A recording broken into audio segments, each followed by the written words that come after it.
All right. All right, and we're back.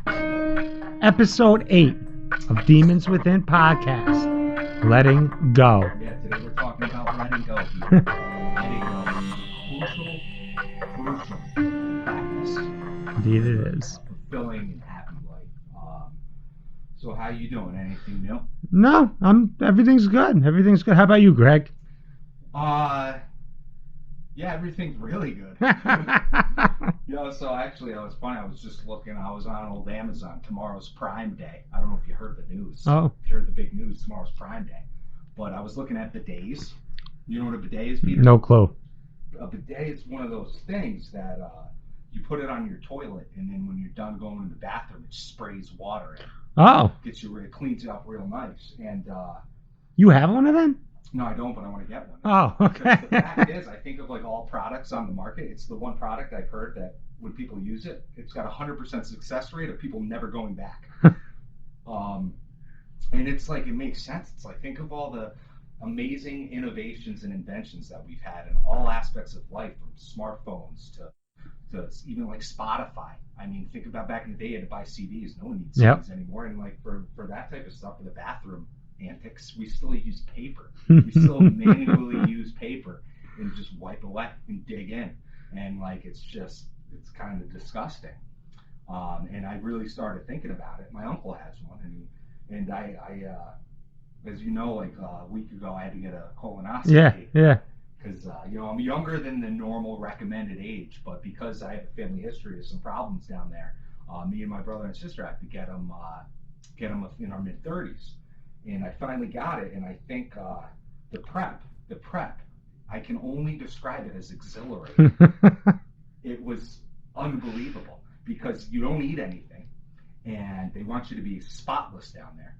So you drink. So how many times you take a shit? I couldn't even count. You drink a whole thing of X-Lax, or Miralax, this big, and then I don't even know, because I don't know if some of them, I don't know if I count them as 1 or 3 separate poops. It's like I would go in, I'd sit down, I'd wipe, I'd finish and wipe, then I'd get up. Before I got to the door, I was sitting back down. So is that 1 or 2? That's 2. That's 2. That's what I thought. But I mean, after I chugged the Miralax, it was like the feeling I equated to like when you're ascending a roller coaster before the big drop. And then when the drop happened, oh my God, it was crazy. I was screaming. I was holding out for dear life. I was at my parents' house. My mom was cracking up. So I was like, oh! It was unbelievable. And so I guess that's kind of, that has to do with letting go. Yeah. Literally letting go of every single thing that's in your digestive tract. It's a good way to start the topic. Yeah, I do a lot of poop talk, I realized. I think I did talk about wiping once already. I talked about peeing on the wall. So yeah, I mean, I don't really think about poop all the time, despite what I'm talking about at the beginning of episodes. But poop is a part of life just as much as death. It's just as much as letting go.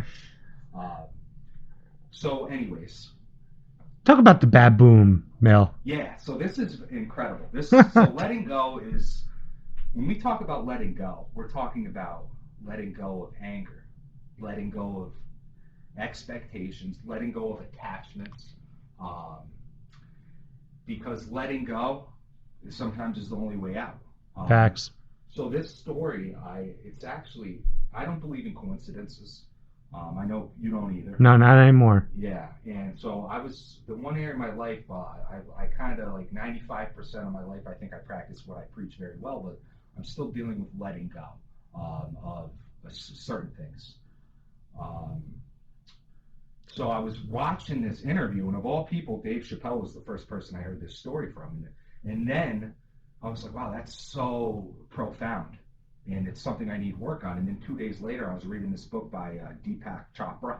I don't know if I'm saying his name right, but he's like a philosophy guy. He's a best-selling author. And he said the story. So within 3 days, I heard this story twice, and I was like, that's a sign. I don't believe in coincidences. So anyways, the story, it's in South Africa, some of like the Bushman tribe were like more, they literally they're like a tribe in the middle of the arid landscape of South Africa. And it's really hard to find water. It's very scarce. So they found this sort of ingenious method to find it, because the one creature that lives down there that's very good at finding water are baboons. So what the Bushmen do to help them find water, they put like some food, like nuts or something, in a hole in a tree that is barely big enough for the baboon to put its hand in. And it can only put it in flat. And then if it's in a fist, it's too big to pull Can't get out. out. So the baboon, because it's hungry, reaches in and grabs the nuts, and it can't get its hand out, and it just won't let go. It will not let go until hours later, when it becomes just so thirsty that it has to let it go. And then it goes to the water to drink, and the bushmen follow it, and they get the water. And it's just such a good metaphor for letting go, because this baboon, it refuses to let go and it suffers. And that's pretty much exactly what letting go is like for people. Because we have, when you're holding on to anything that is negative, if you're holding on to a relationship, if you're holding on to anything, resentment, anger, remorse, guilt, shame, as long as you're holding on to that, you're going to suffer, and you just have to let it go. You have to let it go, and then you find that oasis, just like the baboon in the bush. So I think it's just such a beautiful story, a profound story. And it's a simple story, but it can be life changing, especially if it allows you to dive into letting go. Yeah, I have a big problem of letting go of the past. So could you, like, what are some strategies that you use to let go of the past? What one book that I am reading now that is helping me that you recommended is The Power of Now. I'm always living in the past or future. And that comes from circumstances in the past that have hardwired me that way. Yeah, so the power of now, that's one of the ways to let go. It's basically the power now teaches you, what the title says about the power of the now, Yeah. the present moment, because it's the only thing that exists. It's common. Most of the things we've talked about on every episode, every piece of content I create, basically those strategies and practices are ways to help you let go. You practice mindfulness.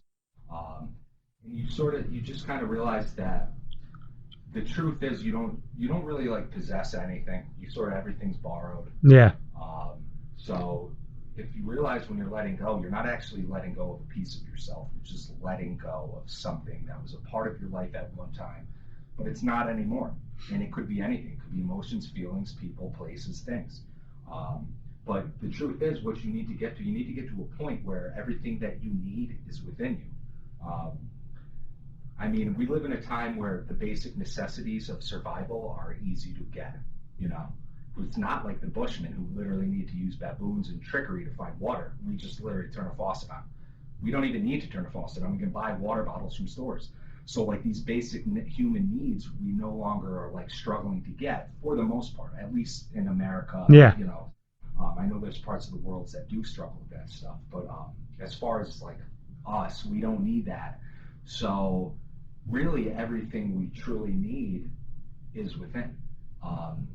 True strength comes from within. A desire to hold on to things is really weakness disguised as strength.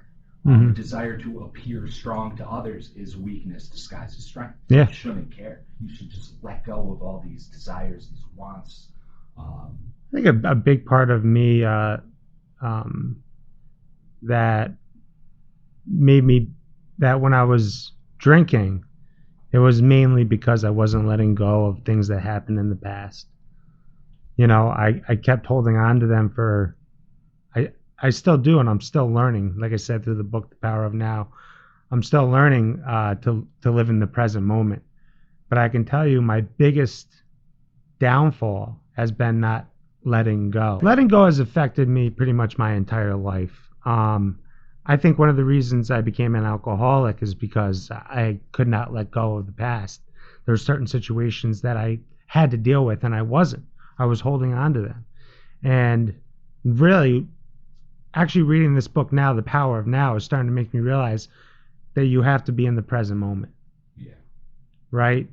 Because I get caught up on things that are in the future, right? Whether it's like I talk about an email out, whether it's an email I send out, and I'm always concerned about the outcome. I need to let go of worrying about that outcome, because all it does is fuck up my day. Yeah.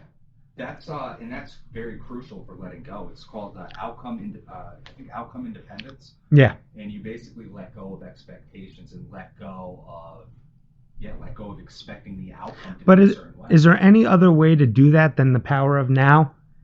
Yeah, Do you I have any? mean, it's definitely, you practice mindfulness, you practice breath work, and you do, like we've talked about, negative visualization, where you do think about various outcomes that could be very negative. Is that a positive negative visualization? Is that a good thing to have? Yeah, it's more so. I mean, it's a stoic technique, so you're basically prepared for any outcome. Because the truth is, like, if you get bad news or somebody doesn't respond in a way you anticipated, as far as like a business deal or anything, Yeah. the truth is, like, no matter what the outcome of that interaction is, you're okay. You're physically okay. Yeah. And there's always a chance to try again and do better. And that's sort of what it comes down to. It's just be in the now. Just be in the now, because right now all you're doing is breathing. And just know that your thoughts, it's like your ego starts to kind of go out of control, and your ego expects all these great things to happen. Your ego and your brain and your soul and your mind are stocked with these images of what happiness is, of what success is, and you need to just let all that go. You let all that go, and then these things will come to you as long as you're living a good life. What the most important thing that you should hold on to is having good character, having integrity. Yeah. And that's something that I struggled with. I struggled with it my whole life, and then even now, it's like sometimes I still struggle with that, and I'm aware of it. Like, I mean, I'm still mean to a certain person, as you're fully aware, that I shouldn't be. It's like despicable that I still could be mean to this one person. But the other thing with letting go, like in a lot of cultures, and especially in like America, holding on to things is actually like considered a good thing sometimes. Like if you look at like a lot like a if you're with somebody in a relationship for a while and then you break up, a lot of people see that as like a failure. But why? Why is that a failure? Yeah. It's a chance to start over.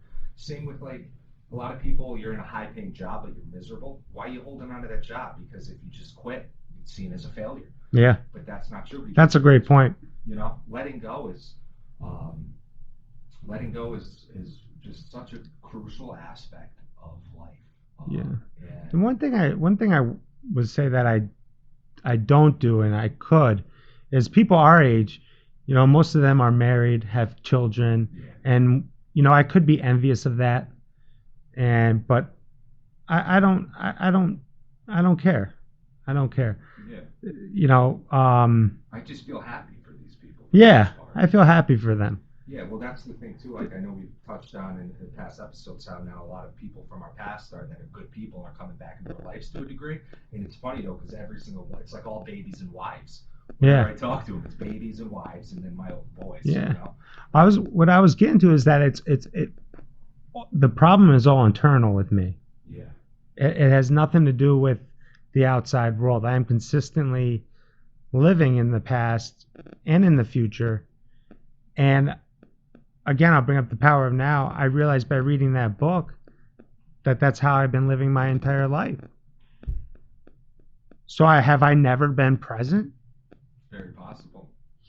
And he talks about NASCAR drivers going at, they feel that rush when they're driving because you're almost, it's close to death or whatever experience that is.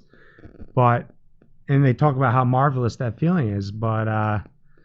And I've sometimes felt that, and I'm starting to feel that now. I'm just trying to keep myself grounded and not think so badly about everything that I do. Yeah. Does that make sense? No, it makes total sense. Eckhart Tolle, like he refers to people who are not present and people who identify with the ego and people who do not let go of things as unconscious. Yeah. And he calls it the collective unconscious, and it's honestly astounding how many people or their minds are in that collective unconscious, because it's the ego specifically holds on to things far too long unless you can get it in check. But yeah, I mean, there's so many books on letting go. There's a book, one of my favorite books that I've read is called Letting Go. The author, it's Dawkins, I think, or something. I don't know. I'll put a picture of it up on the screen. But it's also another book. I'll probably have you read that one too. Yeah. Because that just talks about basically there's like various levels of consciousness, and as long as you're not able to let go of things, you're never going to be in the level of consciousness that you want to just be consistently happy and content and accepting of life's hardships. Um, because there's just so many things like resentments. The worst things are resentments, anger, jealousy, grief, guilt, shame. Holding on to those, I think it's pretty obvious that's not good. I think even like somebody who's not in tune with anything spiritually will agree that holding on to stuff like that's bad for you. I wonder how much of the population then is not present. Honestly, Because if you think about it, as me staring at my phone, just scrolling through Instagram, is that being present? not really. You know? I mean, it's not necessarily not present. That's more of kind of just a lot of times, like now that I have Instagram for Milky Rights, like I haven't had Instagram for 5 years, I find myself doing that just by habit. I'm not even thinking. That means you're not present, though. Yeah, I mean, at least it means you're not like aware of what you're doing.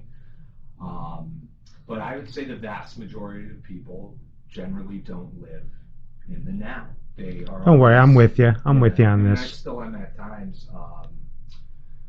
I mean, there's like as far as time goes, psychological time is basically the time of the ego, meaning the past and Yep. the future. Whereas, and I'm not saying like time itself is a construct of the mind; it's a construct of the ego. Not, and I don't mean like practical time, like clock time. Like obviously, you need to know what time of day it is to plan your day and to go to appointments Yep. and to have a routine. But I'm talking psychological time is this non-existent aspect of your brain where it's projecting thoughts and feelings and hypothetical events into the future. It's building expectations Yeah. that are essentially premeditated resentments. And then when those things don't happen, you feel like crap. You feel like my toilet bowl when I was in colonoscopy prep. Um, I think it'd be a good question to ask the viewers. Maybe they could put it in our comment box. yeah. You know, what is the thing that you're having the most trouble letting go with? Yeah, that's a great, yeah, definitely do that. I mean, we want people to be able to talk and be interactive because a lot of times talking about the things you're holding on to is the first step in letting these things go.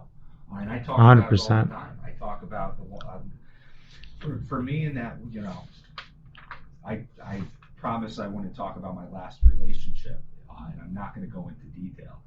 But for that, the problem that I've run into after I got out of St. Christopher is that relationship ended over a year ago. But for me, because I was always drinking and I have either like blackouts or very fuzzy memories, it's hard for me to conceptualize the length of time that I was being a piece of shit in that relationship. So in my brain, it feels like it was only a month or two. Whereas in reality, especially to that person, it was like a year of me slowly descending and deteriorating and losing every aspect of who I am as a person. So when I started changing things, that was one area for me that I still was struggling with because it didn't feel like it was actually a long time. It felt like it was like a sudden thing. Yeah. So I'm devoting most of my work now to letting go. And the way to let go of things is to talk about it. It's to understand that it's okay to let things go. It's to find peace within and to be mindful, meditate on things, journal on things, and you can even develop like mantras, things you repeat in your head. If you find yourself feeling some type of emotion, feeling, or having a memory that you just can't seem to let go and it's negatively impacting you, do a mantra. I was like, Yeah, that's a good idea. in your head. There's this one I saw, somebody who's constantly ruminating on something. You just tell yourself, this is not real. I'm thinking about something that is not real because it's true. In your mind, the other thing that's interesting is to your mind and your body, the things you think about are real. Yeah. So if your mind has an image of something that's upsetting, your body doesn't distinguish between reality and fiction. Yeah. So the reaction of your body, the physiological response, is based on that actually happening right in front of you. Like if you're somebody who's like a jealous type and you think like your partner's cheating and you get the images, your mind, you kind of lose your mind and you're visualizing your girl or your boyfriend or whatever cheating on you. To your mind and body, that's actually happening, when in reality, it's probably not. Yeah. I mean, it could be. I don't know what your girl's up to. But like the chances are, I'd say in most cases, it's probably not happening. And even if it is, to you, it's not happening unless you're actually witnessing it. So just, you got to realize that's another thing too, is realizing that most of the negative thoughts are just thoughts. Thoughts only hurt you if you allow them to. You're stoic. Thanks, Peter. Although, I mean, I'm not going to go into detail, but the thing that happened right before this podcast, I don't know. Yeah, that was a big letting go segment. That was literally the opposite of letting go. I should probably go watch Frozen. You know Frozen? No. The show and they had you don't know that No. the movie Frozen? No. Bro, where were you in 2013? It was a phenomenon. The Disney show, the main song, it's like Let It Go. It's a Disney movie? Let It Go. Yeah. I didn't have a childhood. Oh, it was like $7 billion sales, bro. Oh yeah, I went to Disney World and I saw the play version of it and I was captivated. Recently? It was like 2017. Oh. And they had at the end like snow come down. It was magical. I never even been to Disneyland. Oh, Peter. The life. Actually, last time I went to Disney World though, bro, talk about letting go.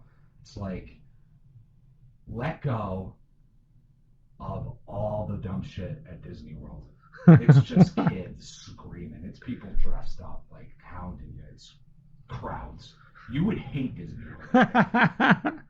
Universal was dope though. We went to Universal you did? Studios. Yeah, that was dope. So that's another thing. It's like, who gives a fuck? Let go of Universal Studios. So another big roadblock to letting go is that most people, including myself and my entire life up until now, is that a lot of people are afraid of change, and you literally can't change if you don't have the ability to let go. Because this also goes into the ego. Your ego identifies with things.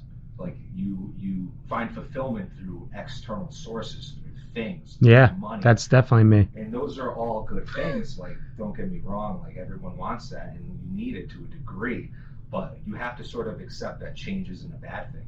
Like when you ever find yourself in a negative space, despite any of the things that you have that you might have put a lot of importance on, if you need to make a change so you can be a better person, or just live a more fulfilling life with purpose and passion, then you have to accept change as a good thing and you have to let go of these things. Yeah. Because if you're identifying with your ego, if you're not living in the moment, those things essentially become a part of who you are. And it's very difficult to lose something that you perceive as a part of yourself. Because who wants to let go of a part of yourself? It's like, I don't want to let go of my arm. I don't want somebody to rip my leg off. Yeah. So you got to kind of, these things aren't actually a part of you. You're making them feel like a part of you by holding on to them. Yeah, from my experiences, change comes from within. I've tried to, I think I've mentioned this on a previous podcast, I drove out to California to run away from my fears, only to turn into an alcoholic. Mm-hmm. Yeah. That's so I tried to run away from everything and actually made it worse. Yeah, and that's why you have to face it, because a lot of times too, like letting go, it's not just letting go doesn't mean you ignore things either, and that's and that's the thing. A lot of people make that mistake, and I certainly did. Especially in like AA, they talk about people, places, and things, or like a geographical recovery, where if all of your drinking and bad habits are in like Albany, then you would just move out of Albany and you think you're going to be okay, but that's generally not what happens, because you're not dealing with any of the underlying issues. Yes. You're just pulling yourself out of the situation, and you really need to face it head on. You need to, and that's why mindfulness is important too, because when you're mindful and you're sort of in that headspace of spirituality and just being aware of everything and being present, you're able to observe the thoughts. It's just like watch the thoughts. It sounds kind of crazy. You can't watch thoughts, but like you can observe them to a degree. And if you can really just sort of hone in on what's causing the thoughts and how the thoughts themselves only hurt you if you let them hurt you, eventually you will be able to let them go. It's like the same thing as breathing. You breathe in all this stuff and you hold on to it. It's like if you hold your breath for too long, you're going to die. Yeah. You will die because you won't exhale, and you got to let that out. And that's kind of how it goes. And again, I can tie it into the colonoscopy. Yeah, I was just thinking that. You got to let it all out. You got to clear out your insides. And for a colonoscopy, the stuff you clear out is poop. But for all these other things that we're talking about, it's like negativity. It's anxiety. It's depression. It's You know, it's holding on to the crap as opposed to pooping it out. Yeah, it's always a work in progress. Yeah. And I mean, all these practices are essentially Miralax for the soul. Yeah, I'm still learning right here. All right, so This is the end of this is the end of the episode. Letting go. Nice to see you. yeah, we're gonna let go of this episode. So yeah, one thing I'm not gonna let go of is telling you that Demons Within comes out on Amazon and most likely more places. We got a lot of things in the works. Yes, sir. A lot of things in the works. Ciao. US. US.